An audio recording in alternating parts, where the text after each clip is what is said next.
Hello, my dear INFJ entrepreneurs. Welcome back to another episode.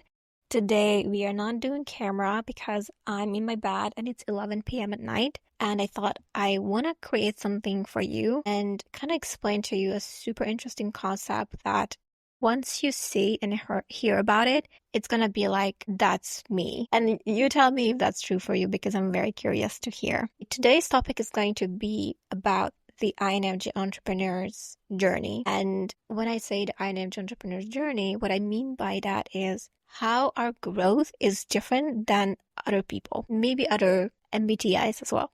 And the reason why I'm saying it's different is that most people, when they are growing anything, what they like to do is they want to create like a step-by-step process. Like a step 1, I do this. Step 2, I do this. Step 3, I do this. And what's end up happening for us is that we're simply not wired that way. Not only because we are like very emotional beings, so that if we are feeling it, we are feeling it. If we don't feel it, it's hard for us to force ourselves into doing things, and very intuitive as well. So if things are off in our bodies and we force ourselves to do things, we're gonna get burnout very fast. It's almost like there's this internal resistance that's gonna come up. And when you are trying to push through resistance, it's going to not be helpful for your nervous system. And yeah, probably burnout is the first thing that you're going to experience. So what I can tell you is that the INFJ entrepreneur is not a linear learner. And the reason it's not a linear learner is because we first feel things, we think about things, and then we go ahead and experiment it, and then we reflect on it. So instead of being like, think about things, act on it, think about things, act on it, and step 1, step 2, like all the steps, like linear. For us, it's feel, and then experience, and then act maybe, and then maybe reflect. So it's not going to be that, think, act. It's going to be different. We're going to be think, we're going to maybe feel, maybe act, and maybe reflect. And then again. So because of that, what I have learned is that there are certain things in life that all we do is like relearn and deepen, or like watch from a different perspective or a higher perspective or unlock a different level of the same thing. And that's kind of how we are. Like there are certain things that we keep spiraling around. And that's why I like to call our journey a spiral journey. And a very easy way for you to understand it is to imagine a lighthouse with a lot of windows. And imagine you are walking into a lighthouse and like a spiral staircase. And when you start walking up the staircase, you're going to look out in the window, you're going to see the ocean. And then you're going to go, that's a nice ocean. And you're going to go and keep walking. And then you see another window from the next floor. And you're going to see the same freaking view. And you're like, I've been here before. I feel like I'm looping. Like, what is it? Like, why am I still back to square one? How is it that I'm not progressing? But what you're not seeing is that you're already a level higher, or 2 levels or 3 levels. It's just that you are looking at the same view, but from a different window. And you don't realize that's what's happening. And so what I have came to realize is that I used to be very triggered when I noticed a loop.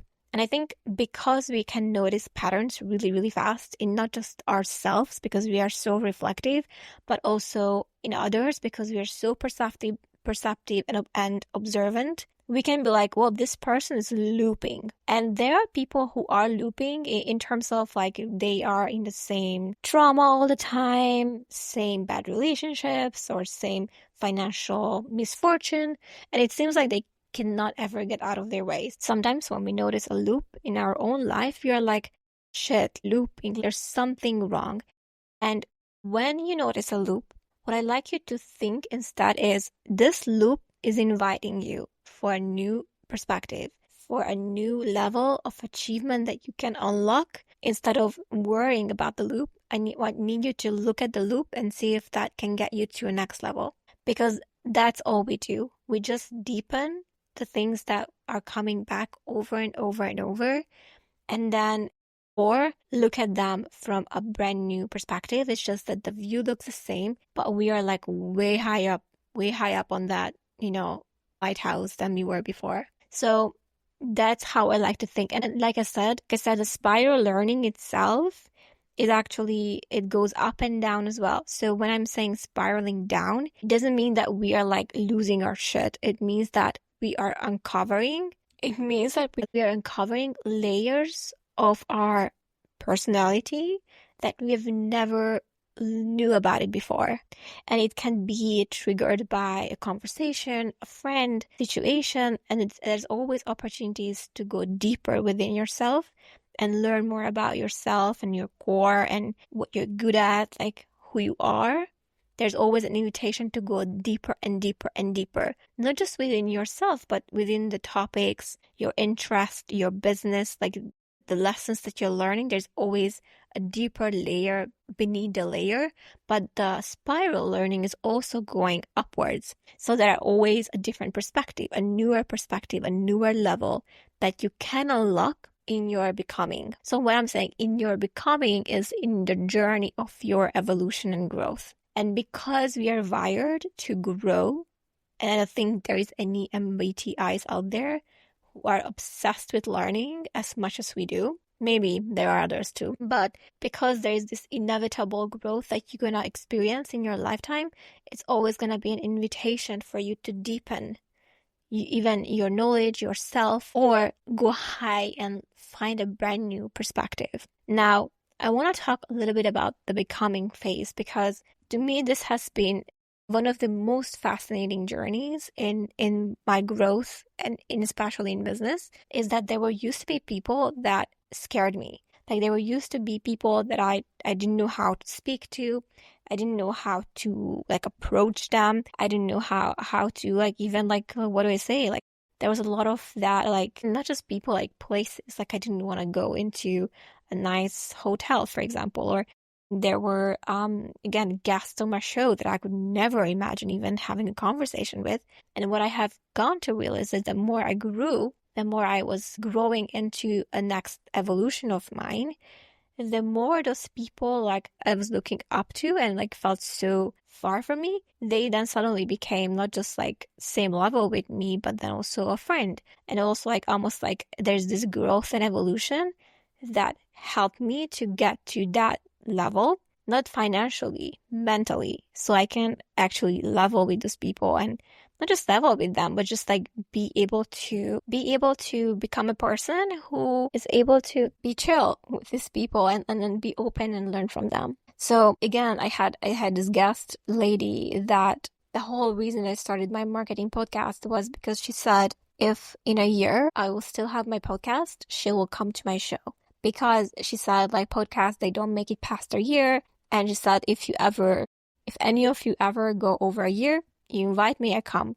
Like she tried to motivate us because I was in her program at the time. And lo and behold, 2 years later, there was this opportunity and I invited her, and I didn't even tell her about the time when I was in her program because we were hundreds of people there, and I don't think she even remembers me. But I remembered, and I was like, wow, I'm having this conversation with this lady that she has no idea that I had my eyes on her a long time ago. And the reason why I started my show was because of her, because I wanted to like prove almost like I can do this for a year. I just wanted to come. And in that process of me becoming into like a person who was like, oh, I'm good now. So it's crazy, and it's so interesting, and I wish you guys experience it.